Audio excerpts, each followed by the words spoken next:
नमस्कार, माली समाचार हिंदी में आपका स्वागत है। मैं दिनेश माली। भारत में ट्विटर बंद करने की धमकी मिली थी। किसान आंदोलन को लेकर जैक डोर्सी ने सरकार पर लगाए आरोप। आइए जानते हैं विस्तार से। सोशल मीडिया प्लेटफॉर्म ट्विटर के पूर्व सीईओ जैक डोर्सी ने आरोप लगाया है।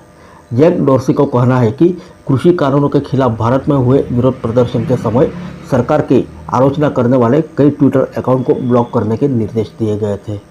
डोर्सी ने दावा किया कि भारत सरकार की तरफ से उन पर दबाव बनाया गया था और ट्विटर को भारत में बंद करने की धमकी भी दी गई थी।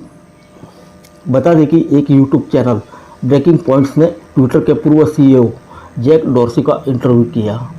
इस दौरान उनसे कई सवाल पूछे गए।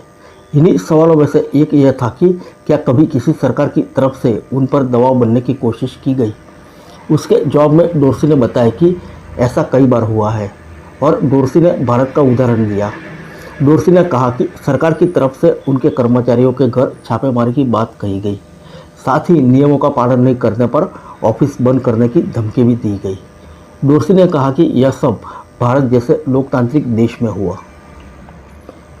डोर्सी ने इसी तरह तुर्की का भी उदाहरण दिया और बताया कि वहां की सरकार की तरफ से ट्विटर को उनके देश में बंद करने की धमकी दी गई। डोर्सी ने कहा कि तुर्की में उनकी कंपनी ने सरकार के खिलाफ कई मुकदमे लड़े और जीते भी। नवंबर 2020 में भारत सरकार ने देश में 3 कृषि कानून लागू किए थे। हालांकि कानून लागू होने के साथ ही उसका विरोध भी शुरू हो गया था और 1 साल तक देश भर में जगह जगह विरोध प्रदर्शन और धरने हुए थे। आखिरकार 1 साल बाद यानी नवंबर 2021 में केंद्र सरकार ने तीनों कृषि कानूनों को वापस ले लिया। विरोध प्रदर्शन के दौरान सोशल मीडिया पर सरकार को खूब आलोचना झेलनी पड़ी। फिर मिलेंगे अगले बुलेटिन में अन्य किसी खबर के साथ। तब तक के लिए इजाज़त दीजिए। नमस्कार।